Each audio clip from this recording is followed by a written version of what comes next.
ওমরা পালন করতে সৌদি আরবে যাওয়ার পথে হঠাৎ অসুস্থ হয়ে পড়েন সাবেক স্বরাষ্ট্র প্রতিমন্ত্রী লুৎফুজ্জামান বাবর।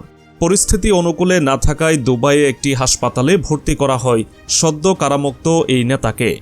তবে উন্নত চিকিৎসা দিয়ে অনেকটা সেরে উঠেছেন তিনি।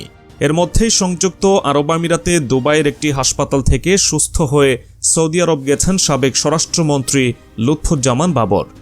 31 জানুয়ারি শুক্রবার স্থানীয় সময় বিকেল 3:45 দুবাই আন্তর্জাতিক বিমানবন্দর থেকে জেদ্দার উদ্দেশ্যে রওনা হন তিনি।